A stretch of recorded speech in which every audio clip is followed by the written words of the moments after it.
for Pledge of Allegiance and a moment of silent prayer. I pledge allegiance to the flag of the United States of America and to the republic for which it stands, one nation, under God, indivisible, with liberty and justice for all.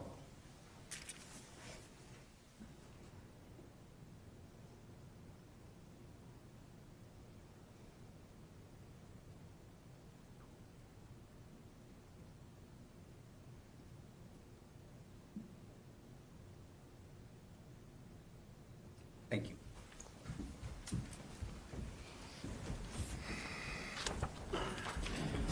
We call the roll, please.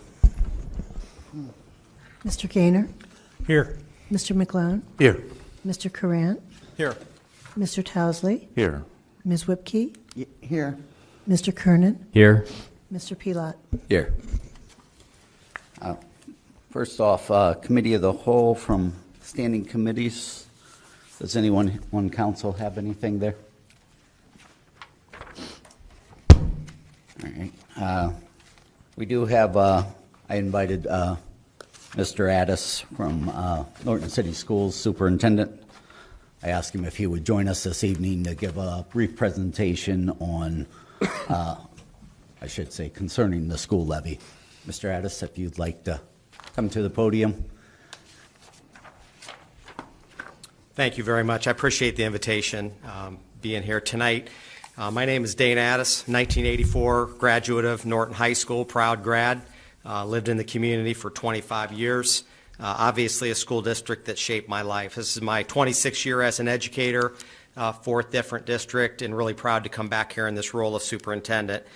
A lot of information on the sheet tonight. I certainly won't go over all of it, as I'd rather be brief and hit some important points. But while I have you, I just want to talk about a couple of things. One is the state funding formula, how school districts do get money, the particulars here in Norton, and then if you do have any questions, certainly would welcome that. The first point is just, a little bit of the political look at how schools get funded. The U.S. Constitution put school funding into the hands of each state. So all 50 states have formulas on how they're going to fund schools. There are some similar ones to the state of Ohio, but there's a uniqueness to the state of Ohio as well. And you'll see in the Ohio Constitution, which is obviously binding for us as a school system, if you just read, the General Assembly shall make such provisions by taxation or otherwise, as with the income rising from the school trust fund, will secure a thorough and efficient system of common schools throughout the state. The state originally funded schools through a trust fund. That eventually ran out of money. It was county-based, and it became up to all of us as local taxpayers to fund about 51% of what happens in our schools. Public school funding occurs through three different ways. We get a small amount, comes from the federal government. The state gives each district some money. We get about $7 million from Columbus for us, and the largest share comes from local sources in every district. I think every superintendent who was given the opportunity to talk at City Council would love to tell every taxpayer, we don't need it, we're good.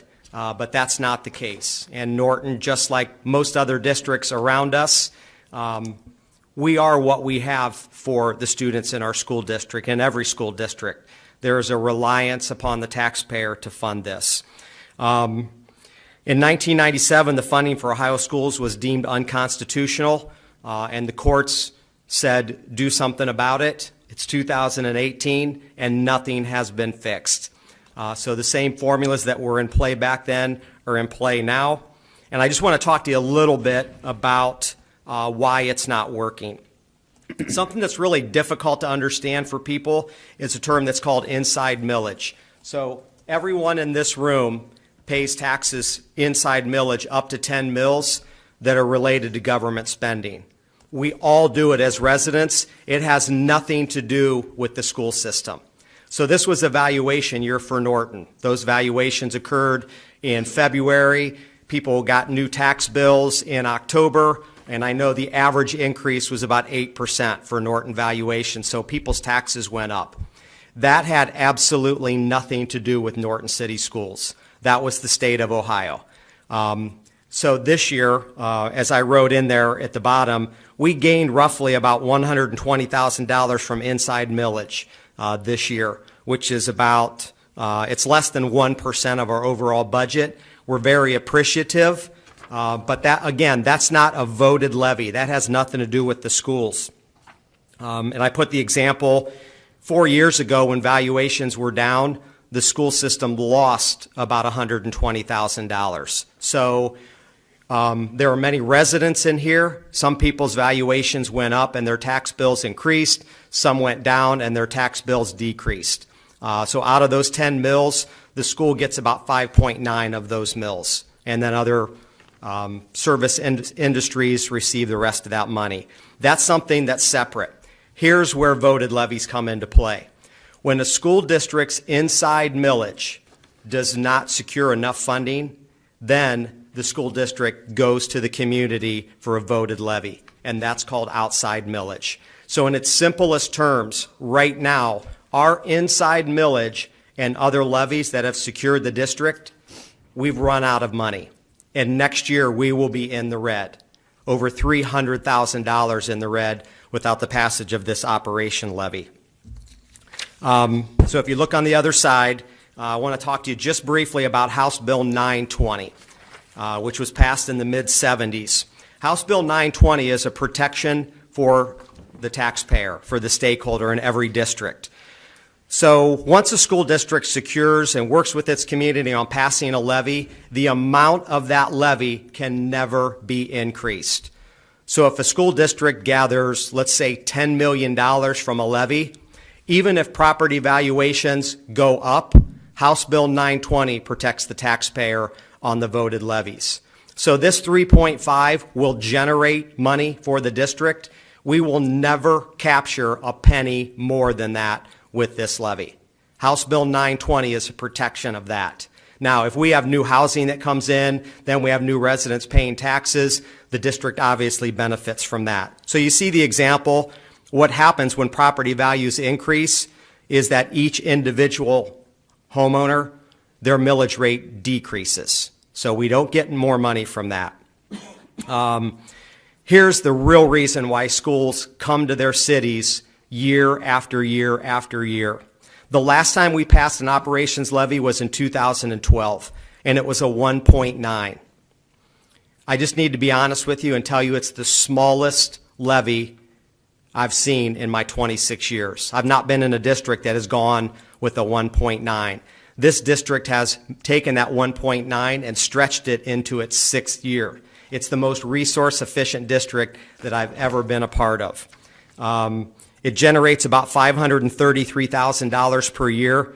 That's about 2% of our budget. We're a $23 million business. In closing, if you look at November of 2017, there were 8 local districts who took levies to their communities. And I talked about the 1.9 from 2012. We failed a 2.9.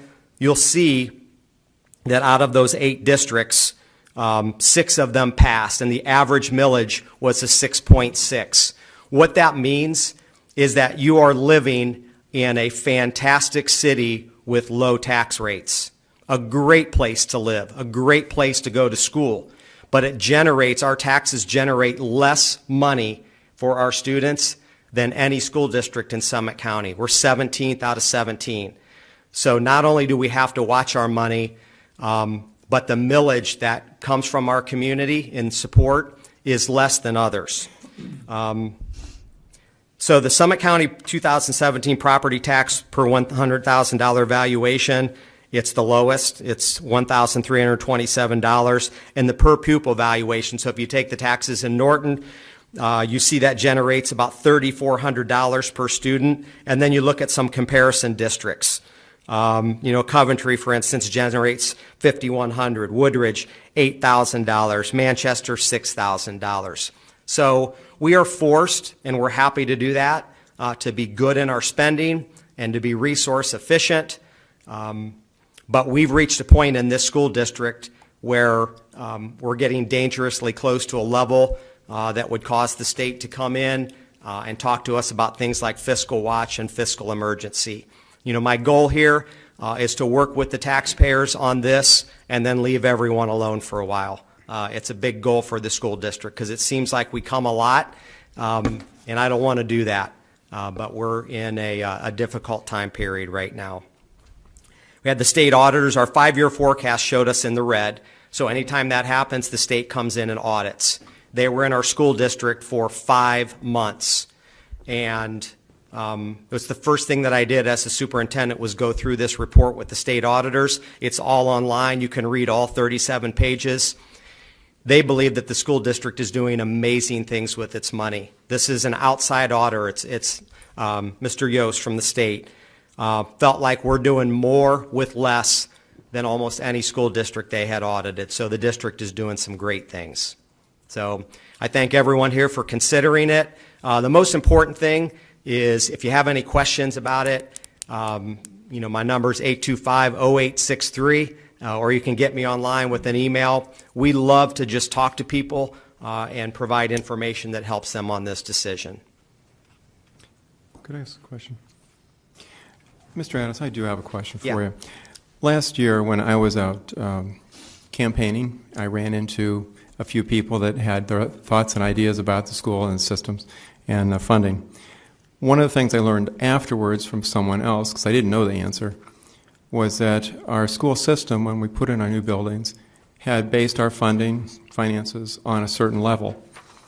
And then federal funding had been cut, or state funding, or both had been cut. Can you elaborate on that? Was that accurate? Yeah, one of the difficult things for a school treasurer is they're required by law to do a 5-year forecast. But the budget is biannual, so every 2 years the budget changed.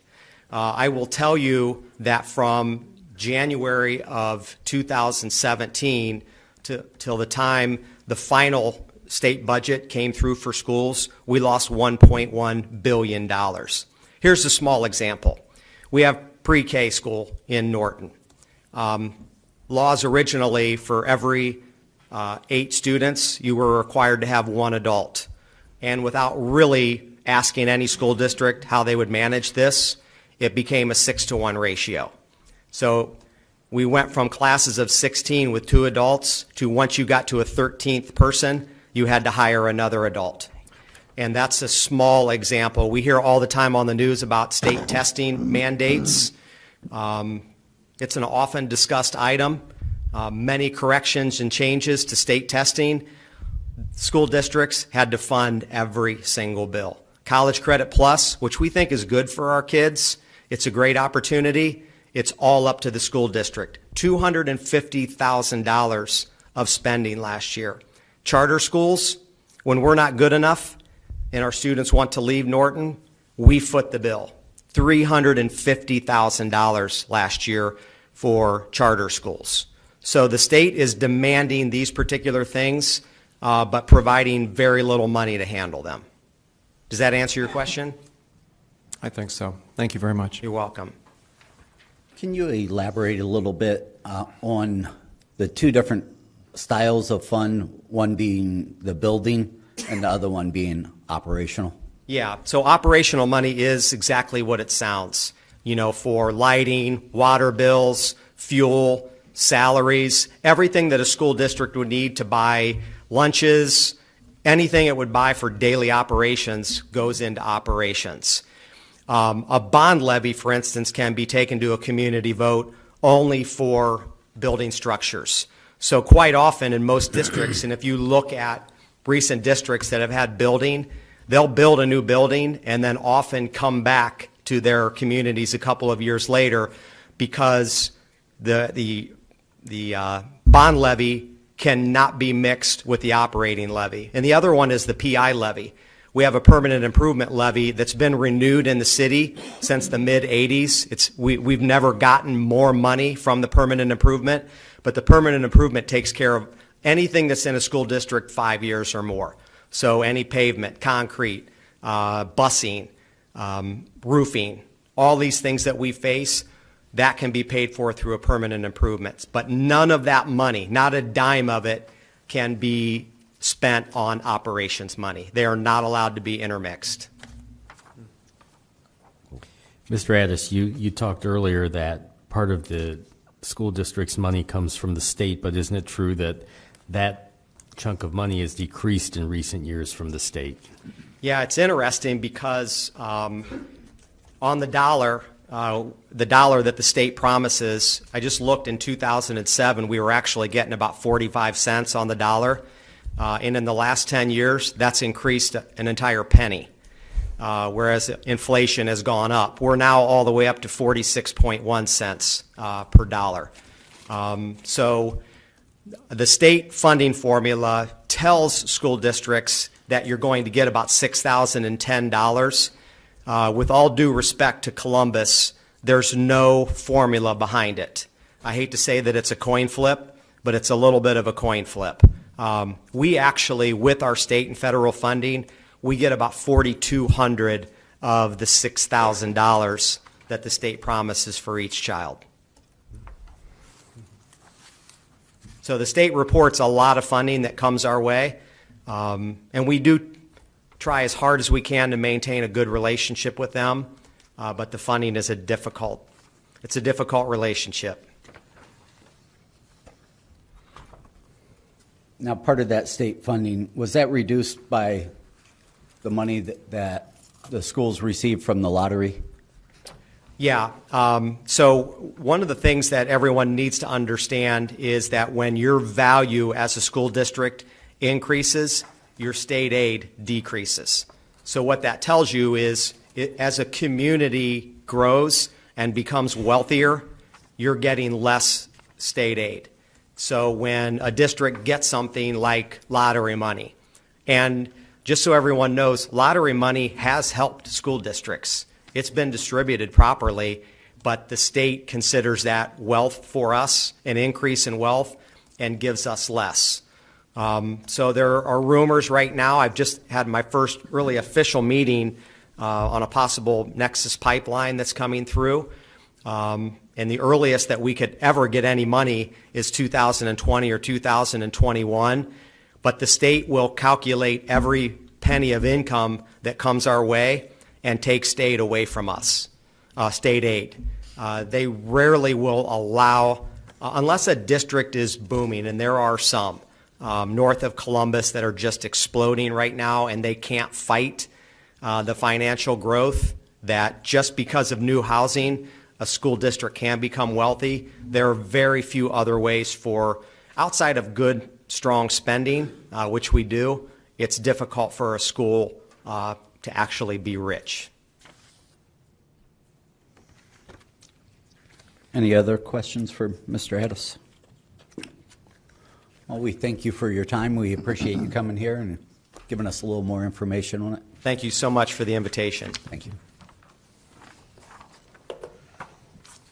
All right, one last time, any other reports from standing committees? No. All right, we'll go on to communications from the public. Jim Lino, if you would state your name and address to the stenographer, and you have 5 minutes. Jim Lino, 5058 Grove Avenue. I had a great speech tonight, but I was going to talk about this school business, but I think I got blown out of the water here. I'm not sure. But anyhow, I was wondering why the city of Norton, or why the council has to get involved with this. Is it what's good for the council is good for everybody, or that's a part I don't understand.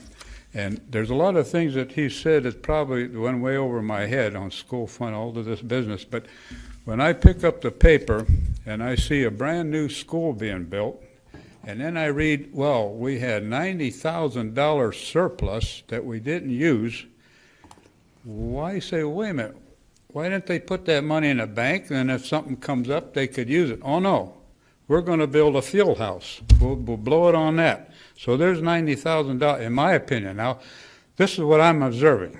See, so it might not be true, but I read this in the paper, field house, that's what we need. $90,000, that's a lot of money. Now, we build a brand new Spranger High School, and in my mind, why is things falling apart all of a sudden that we need this levy? And it seemed to me like the last election, or voting, it was a 2-something mil, now it's 3.5. That's almost $1.5 million. It's went up without even anything being done. And I don't know what the next one now. Of course, now the Barberton Herald, they have 4.5 mil, so that's a little bit higher. But anyhow, there's a lot of stuff that's said, and we probably need this and we need that. I would assume that the superintendents in the state went to have speeches like this at the Columbus to try to convince those people, not to convince me. But what he says, he needs the money, he needs that, but there's a lot of times I need money too, and there's a lot of expenses coming up. And the fact that, well, I don't know about what he said about the Summit County taxes, but you know they're going to up our taxes pretty soon, because when they need money, your evaluation is going up, so we'll get more money. So I'm looking at my aspect of this thing, and if they get this 3.5 now, what's going to prevent the next election another mill or two going up? So all of this stuff is what I see. It may, they may need the money in this, but what I see is what I'm telling you. I just can't see where they need it.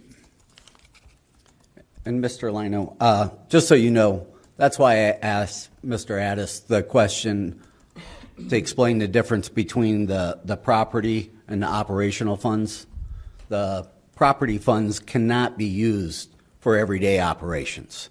So that extra money, I'm not saying what they did with the money was right or wrong. I'm just saying that money that was for the building could not be used for operations. So now I got Over in front of the microphone, okay, please. so Thank I'm you. going to have, let's say if this mills goes through, what am I going to pay, 150, 200 a month or a year or tax? I don't know.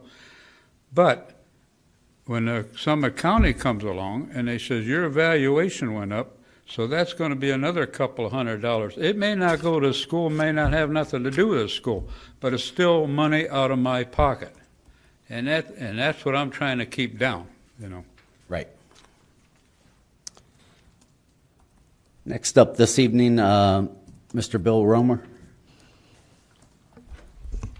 Good evening, everyone. I'm Bill Romer, 3616 Southern Road in Richfield.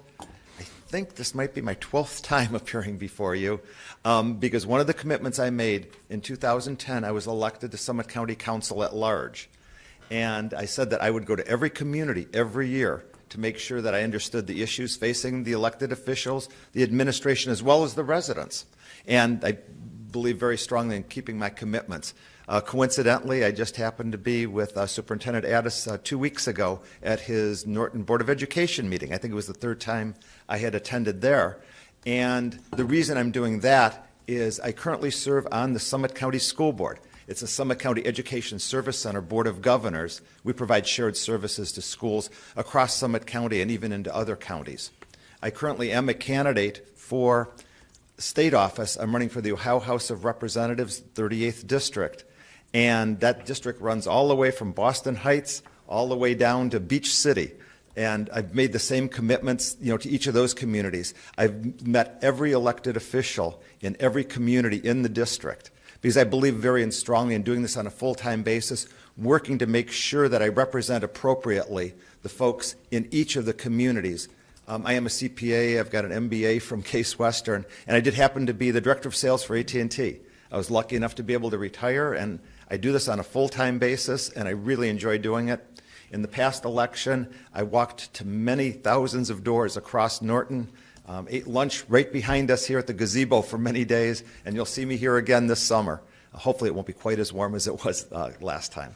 I'll be available after the meeting if anybody has any questions, but I really do appreciate your time. Thank you so much.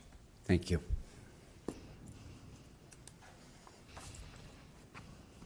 And that concludes communication from the public. Consideration of minutes. Are there any corrections, additions, or alterations to the minutes of the regular council meeting of April 9th, 2018? Hearing none, they will be accepted as submitted. Any corrections, additions, or alterations of the minutes for the committee work session of April 16th, 2018? Hearing none, those will also be accepted as submitted. Reports from officer boards and commissions, starting with you, Mr. Flower.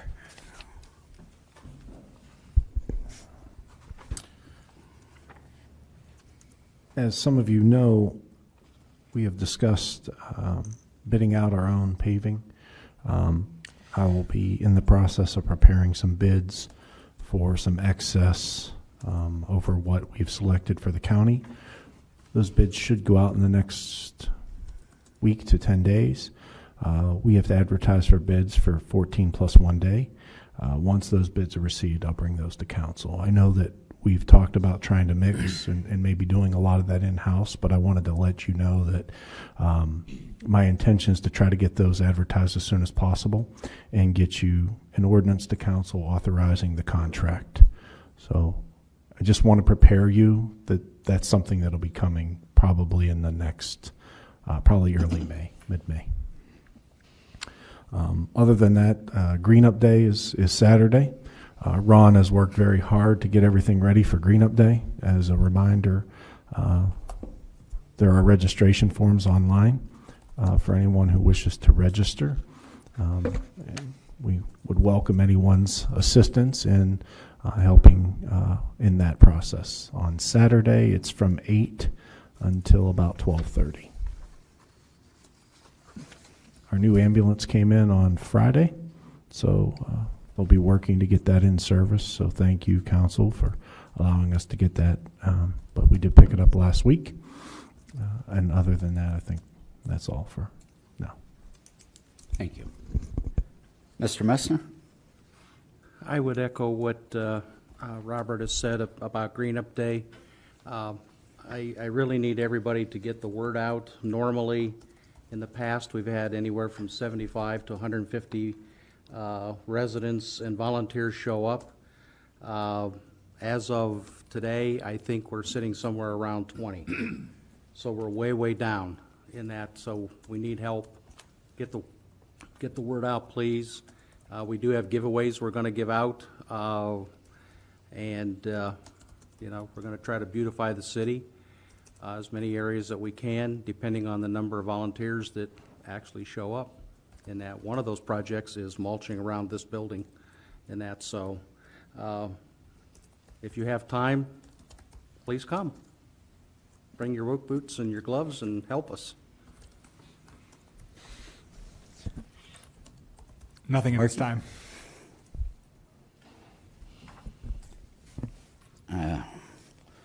Mr. Krant, would you go ahead and with your health report? All right. This is from the Summit County Board of Health, and I boiled down 5 pages of report info from the health commissioner and about 60 or 70 pages of other extraneous matter to 4 points. So bear with me. Influenza. The flu season is winding down. We are currently at what is called an elevated level. That's a good sign. We're nearing the end of our regular seasonal influenza, but it is still here. The number of deaths in Summit County due to influenza remains at 32, one of which was a pediatric death. The overall effectiveness of the vaccine is starting to level out about 36% overall. The A strain shown to be about 25%, the B strain shown to be 42%. The A strain had been the most virulent and dangerous. To put this in perspective, nationally there were 151 pediatric influenza deaths and 29,031 lab-confirmed hospitalizations. So we're just a small piece of that puzzle. Of those, we know that 75% of those deaths were patients that were not vaccinated. So to conclude, we know that the vaccine was effective in preventing influenza in a significant portion of our population. We know that the vaccine was averaging 36% efficacy in those vaccinated. And we know the vaccine was 0% effective if you didn't get vaccinated. There's a pretty strong message here. The media reports also showed that there was a 10 to 17% efficacy early in the season. By the way, that was from Australia, not here in the U.S. I believe that caused people to not get vaccinated because they wrongly assumed that was in the United States, and it was not. The opiate crisis. More kids are in ICUs due to opioids. The pediatric opioid hospitalizations and intensive care admissions are sharply rising. Young children have increasingly become collateral victims of the opioid epidemic. In addition, opioid-related hospitalizations for youngsters aged 12 to 17 are believed to be from suicide attempts as well as from recreational use. That number is on the rise. Childhood obesity. It's still on the rise. Kids 2 to 5 years old have seen the most drastic increase. Obesity is the highest in the African American and Hispanic populations. As much of half of all Hispanic children are either overweight or obese. Note that only 1.29% of Norton's population is Hispanic and 1.25% is African American. Nonetheless, we should be aware of these statistics as we analyze our approach to nutrition and how our behaviors influence others around us. And since the school is represented, that's a message also to the cafeteria folks. T21, we brought that up last week. It's proposed legislation about raising the selling age for any smoking materials to 21 years of age. And it's garnered a lot of interest in Summit County in the past couple months. March 27th, it was presented to the Mayor's Association, Portage, Summit, and Stark counties. It was passed in Akron last week. A resolution was passed in the Summit County Township Association to encourage Summit County Council to pass legislation for the county. I am encouraging our city council to join the list of other cities passing this legislation. It does not set a smoking age any differently than the state of Ohio age limits, but it regulates the selling of smoking devices and apparatus to no one younger than 21 years of age. So this is not about individual rights, but instead an effort to reduce access to smoking materials. It's more about the sellers than the buyers. It gives the county health agency the ability to regulate and fine sellers found to be in violation. And this does include vaping. That's a new wrinkle. And that is all. Any questions? Thank you. We have no public hearings this evening. Moving on to introduction of new legislation, Ordinance 48, 2018. Mr. Krant. Yes, thank you, Mr. President. At this time, I'd like to offer ordinance number 48, 2018 for its first reading and ask the clerk to read it. An ordinance authorizing the execution and delivery of agreements with Huntington Public Capital Corporation for the lease purchase of a Ford F-550 XL truck and declaring an emergency. It's my understanding, with some talking afterwards, when we offered that there may be some accelerated need, but at the time I was told we didn't need to. I'm kind of looking over at Mr. Messner to find out if there is any accelerated need. Right now, I think we can go the 3 readings. I don't think that it's an emergency. I mean, we need the emergency legislation, so when you approve it, it goes in effect immediately, but I think we're okay to have 3 readings. Thank you. Mr. Pilat? Yes. As we discussed at Board of Control earlier today, the resolution or the ordinance as written contemplates the purchase of the truck, but there's also, within that $65,000 purchase price, there's a stainless steel bed that needs to be placed on the truck. Correct. That's from a separate vendor. That's in your exhibit, but it's not listed in your ordinance. So I was planning to do a correction to the ordinance for next week, so it would list out both the truck and the bed. Still the $65,000 price that you have in your ordinance, but just make sure we specify those 2 items instead of just the 1. you'll break that into 2 different ordinances. I could do 2 different Or- ordinances, or I can amend this one, however. Whatever council wants to way you suggest Yeah. is fine. If council doesn't mind, and if we can move readings along, I'd like to do separate, just because it's cleaner, for separate vendors, separate purchase prices. I agree. Yeah, we I'm more comfortable with that, but I'll do whatever council wants to do. figured that was probably the best way. Yeah, Okay. we can just amend this one at the next council meeting, and we'll introduce the Perfect. other one then. Perfect. Ordinance 49, 2018 falls under Finance, my committee. I'd like to offer Ordinance 49, 2018 for its first reading. Ask clerk to read it, please. An ordinance authorizing transfers from the general fund for calendar year 2018 and declaring an emergency. This, again, is just a matter of cleaning up various accounts. So at this time, I move to waive the second and third readings. I'll second. Motion and second to waive second and third readings on Ordinance 49, 2018. Any further discussion? Roll call, please. Mr. Pelot? Yes. Ms. Whipke? Yes. Mr. Kernan? Yes. Mr. Gaynor? Yes. Mr. McClone? Yes. Mr. Courant? Yes. Mr. Towesley? Yes. This time I move to adopt ordinance 49, 2018. Second. Motion and second. Any discussion? Roll call, please. Mr. Pelot? Yes. Ms. Whipke? Yes. Mr. Kernan? Yes. Mr. Gaynor? Yes. Mr. McClone? Yes. Mr. Courant? Yes. Mr. Towesley? Yes. Next item, ordinance 50, 2018, also under my committee. I'd like to offer ordinance 50, 2018 for its first reading. Ask clerk to read it, please. An ordinance to amend the appropriations for the current expenses of the City of Norton for the fiscal year ending December 31st, 2018, and declaring an emergency. Again, just cleaning up some accounts. This time I move to waive the second and third readings. Second. Motion and second to waive second and third readings. Any discussion? Roll call, please. Mr. Pelot? Yes. Ms. Whipke? Yes. Mr. Kernan? Yes. Mr. Gaynor? Yes. Mr. McClone? Yes. Mr. Courant? Yes. Mr. Towesley? Yes. This time I move to adopt ordinance 50, 2018. Second. Motion and second to adopt ordinance 50, 2018. Any discussion? Roll call, please. Mr. Pelot? Yes. Ms. Whipke? Yes. Mr. Kernan? Yes. Mr. Gaynor? Yes. Mr. McClone? Yes. Mr. Courant? Yes. Mr. Towesley? Yes.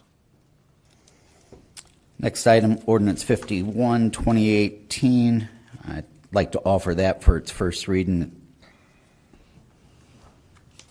and ask the clerk to read it, please. An ordinance authorizing the administrative officer to execute and deliver a contract with Sable Services Incorporated, doing business as Sable Asphalt Maintenance, in an amount not to exceed $12,500 for repairs to Houston Road and declaring an emergency. If you recall, this was where the truck ended up getting stuck, and when they were towed out, ripped up part of the roadway on Houston Road. That was a new road that we had just put in, so this is to repair that road. So we'd like to go ahead and get this moving if possible. So I'd like to waive the second and third readings on ordinance 51, 2018. Second. Motion and second to waive readings on ordinance 51, 2018. Any further discussion? Roll call, please. Mr. Pelot? Yes. Ms. Whipke? Yes. Mr. Kernan? Yes. Mr. Gaynor? Yes. Mr. McClone? Yes. Mr. Courant? Yes. Mr. Towesley? Yes. This time I move to adopt ordinance 51, 2018. Second. Motion and second to adopt ordinance 51, 2018. Any further discussion? Roll call, please. Mr. Pelot? Yes. Ms. Whipke? Yes. Mr. Kernan? Yes. Mr. Gaynor? Yes. Mr. McClone? Yes. Mr. Courant? Yes. Mr. Towesley? Yes. Next item, ordinance 52, 2018 falls under my committee as well. I'd like to offer ordinance 52, 2018 for its first reading. Ask clerk to read it, please. An ordinance to authorize the administrative officer to enter into an agreement with Environmental Design Group for professional engineering services in connection with the design of the improvement of New Park Drive and declaring an emergency. I know we don't have this on here tonight, but given all the flooding that's taken place, do we want to move this along? Will that help get EDG moving sooner? Is council okay with that? I'll move to waive second and third. I'll second. Motion and second to waive the second and third on ordinance 52, 2018. Roll call, please. Mr. Kernan? Yes. Mr. Pelot? Yes. Ms. Whipke? Yes. Mr. Gaynor? Yes. Mr. McClone? Yes. Mr. Courant? Yes. Mr. Towesley? Yes. And at this time, I move to adopt ordinance 52, 2018. Second. Motion and a second to adopt ordinance 52, 2018. Any further discussion? Roll call, please. Mr. Pelot? Yes. Ms. Whipke? Yes. Mr. Kernan? Yes. Mr. Gaynor? Yes. Mr. McLone? Yes. Mr. Courant? Yes. Mr. Towesley? Yes. Next item, Resolution 53, 2018, falls under my committee as well. I'd like to offer Ordinance 53, 2018 for its first reading and ask the clerk to read it, please. A resolution expressing support for a 3.50 mil levy appearing on the May 8, 2018 ballot as Issue 2 for the Norton City School District and declaring an emergency. This time I move to waive the second and third readings on Resolution 53, 2018. I'll second. Motion and second to waive second and third on Resolution 53, 2018. Any further discussion? Roll call, please. Mr. Pelot? Yes. Mr. Kernan? Yes. Ms. Whipke? No. Mr. Gaynor? Yes. Mr. McLone? Yes. Mr. Courant? Yes. Mr. Towesley? Abstain. This time I move to adopt Resolution 53, 2018. Second. This ordinance, Mr. Lino had asked, why the city was involved. If you recall some of our discussions up here, one of the first questions that people ask when they're looking to move into a new city, they ask the realtor or ask people in the vicinity, what are the schools like? If the schools are poor and bad shape, most people don't want to move to those cities if they have the choice whether or not to move there. So it's important that the city and the school system work together to make sure that both are providing the best that we can for the residents. And that's why the support for the school levy. Mr. Pelot, if I Yes. may. We are one community. We're not a school district and a city council and a fire department and a police department. We're one community. And the sooner that we stand together as one community and start doing a better job of that, the better off the city is going to be. The school district, no one, believe me, no one wants to pay taxes. But this school district in Norton does an excellent job with the money that you've given them. It's the lowest taxed district in Summit County, and they are consistently rated excellent. Look at what they've done. Look at what they've done with your money. I think they've done a very good job. As I said, I had 3 kids that attended Norton City Schools at one time or another. They couldn't have gotten a better education anywhere. So I hope this passes. I haven't voted yet. I'm probably going to vote early tomorrow, and I'm going to vote for it. And I hope everyone does. So I'll be supporting this resolution tonight. As I stated before, I don't believe this belongs on our council floor. This is a school issue. School isn't over there voting on resolutions of support for council. This is something the people do get to decide. And as far as I'm concerned, when we do a resolution like this, it's basically telling you all that this is how you should vote. And that's something the individual needs to decide, not us. Any further discussion? Yeah, I might as well reiterate what I said last week. Mr. Lionel's comments are exactly why I will be abstaining. I don't think it would be proper for any one of us, if we were running for office, for a council to do a resolution of support for an individual. So for the same reason, the residents will have their voice on May 8th, and I feel it's my responsibility to allow them to have their voice and not sit up there and give them my personal opinion, but wait to hear their personal opinion at the ballot. So I will abstain. Thank you. Any further discussion? Just to add to that, I also said this last week, but as the former chairman of a business development task force for our city, that is one of the first things that is asked is the condition of the schools, along with a few other things like do we have adequate sewer? Do we have water? There's a number of things I ask. And a very important part of getting new businesses, employers to come to our city is to have a strong school system that's supported well. So it does truly affect all of us. And in enhancing our city's ability, our school system's ability to function enhances our city's ability to also function. Any further discussion? Roll call, please. Mr. Pelot? Yes. Mr. Kernan? Yes. Ms. Whipke? No. Mr. Gaynor? Yes. Mr. McClone? Yes. Mr. Courant? Yes. Mr. Towesley? Abstain. Next on tonight's agenda is introduction of prior legislation, Resolution 45, 2018. Mr. Towesley. Thank you, Mr. President. At this time, I offer Resolution number 45, 2018 for its second reading and ask the clerk to read it, please. A resolution confirming the appointment of Justin Markey to a 2-year term as a representative on the Local Board of Income Tax Review of the City of Norton and declaring an emergency. And that'll be second reading only. Next item, Resolution 47, 2018. Mr. Towesley. Thank you. I offer Resolution 47, 2018 for its second reading and ask the clerk to read it, please. A resolution confirming the appointment of Suzanne Boyer to a 2-year term as a representative on the Local Board of Income Tax Review of the City of Norton and declaring an emergency. And that'll be second reading only.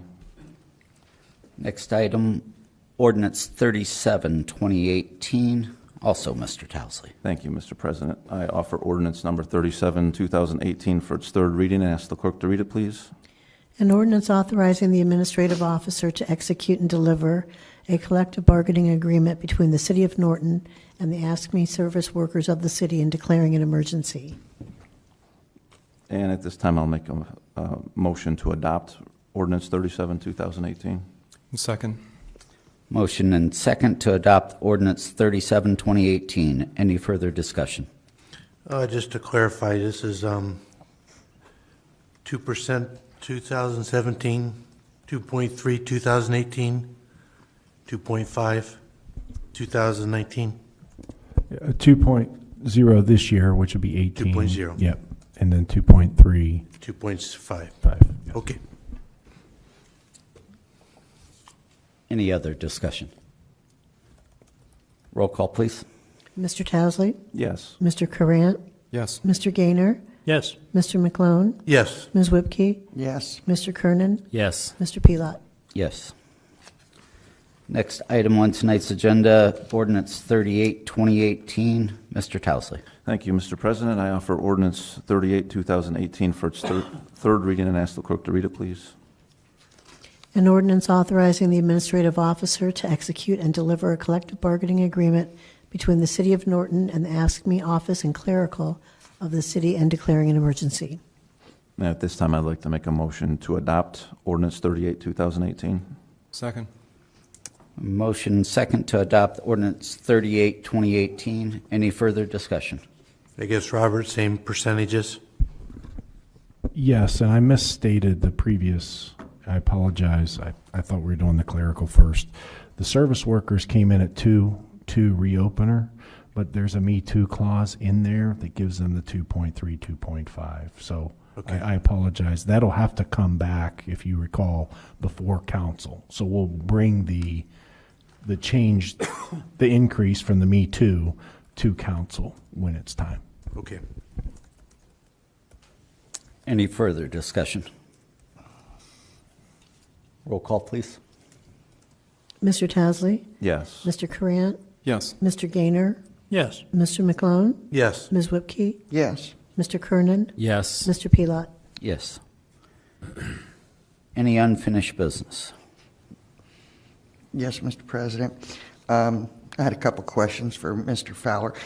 Mr. Fowler, at the Parks meeting this past last week, I understood correctly that we don't get the CDBG funds for the walkway in the park? No determination has been made, but I've been told as much that we're not going to get the CDBG grant for that. Okay. And then we discussed the fencing for the Western Star Cemetery. Do we have any more information on that? I will provide that information at a committee workshop. You mean next week? No, 2 weeks. 2 weeks next Oh, week. that's There's right. no meeting. Okay. Thank you. Any other unfinished business? I guess the little boulevard cul-de-sac, what did we decide on that, Robert? So we are trying to locate one property owner. The 3 homes signed to sign the agreement.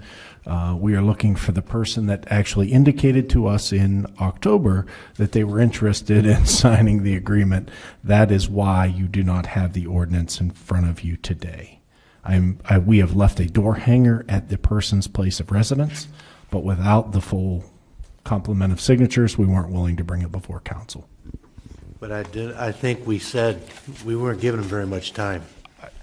I understand. I was trying to give the person the weekend because we did hang the door hanger on Friday, and we did contact the person's realtor and tried to reach them through email. So if I don't receive something by the end of the week, I would assume that the project is done. Okay. I have a question along those lines. 3 out of 5, does that meet the percentage necessary? Or are we not concerned with that right now? Yeah, it's 66 2/3 is required for a petition generally, but we're going to require 100% before we bring it to council for this Okay. project, just because of the nature of the project. Okay, thank you. Yeah. Any other unfinished business? Any new business? Yes, I passed out some paperwork on parks for restrooms and water fountains, and I'd appreciate if everybody look it over and have it at the next committee work session, add it to the agenda.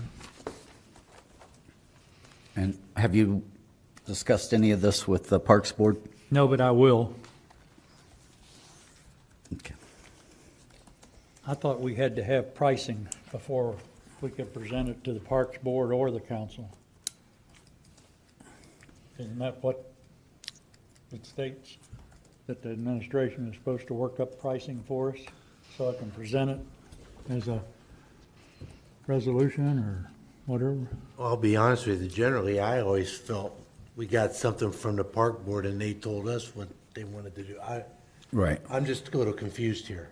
And that's typically the way it goes through the process. I mean, the recommendation would come from the Parks Board to council. So who provides the finance, who provides the quotes? Well, I think, Parks Board wouldn't do that. well, I think, I'm sorry. Go ahead. I think once they have their meeting and they can then request that information from the administration and then present something to council if they feel that they need to. So I think that's usually the way that it happens. And that's my understanding as well. I just don't want to get involved with talking about something when we got Parks Board members that don't even know nothing about it. Exactly. And I don't, you know what I mean?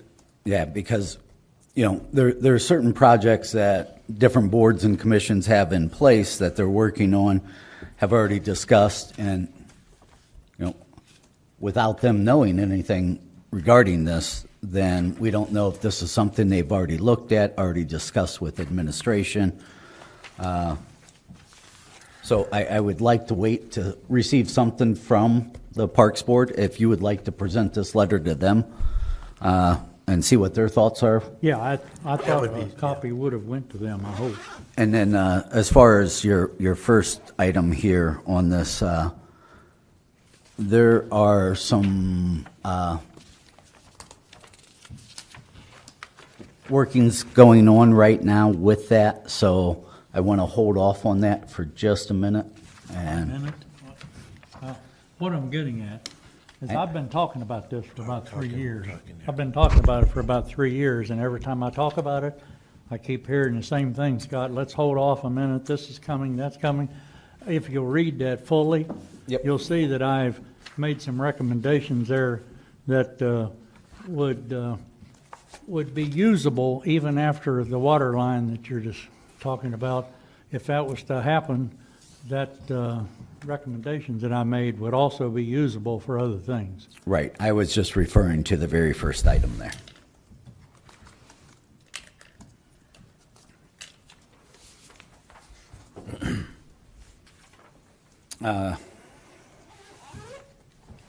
Any public service announcements? If I might, since our mayor isn't here tonight. Just to reiterate, the community prayer breakfast is a week from this Thursday, and I do have tickets available. That'll be at Johnson United Methodist Church this year. Medication Take-Back Day is the same day as our Norton Cleanup Day, and that is from 10 until 1 at the Medicine Shop Pharmacy. And we'll take back any unwanted medications and firearms and ammunition. And there is a Town Hall, Ward 3 Town Hall meeting this Wednesday evening at the Norton Community Center, opening at 6:30. And to be announced as far as how long that goes, because I will not be here all night. Thank you. Any other public service announcements? Hearing none, meeting's adjourned. Just an FYI for you guys that are still here, there is no meeting next week. It's the 5th Monday of the month.